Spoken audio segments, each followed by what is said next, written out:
Oh, dry land naman tayo. Tapos na ako sa yan, dyan ako naglakad. Binasa ko yung paa ko. Paalang muna ako kasi gusto kong pakita sa inyo yung view ng other side na parang pulo-pulo ito ginawa lang.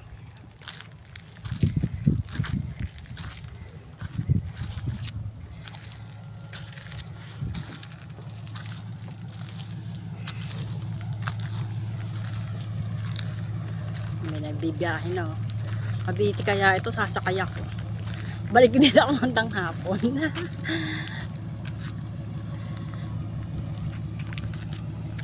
Ayan, may namimingwit. Masarap kasi yung fish dito eh.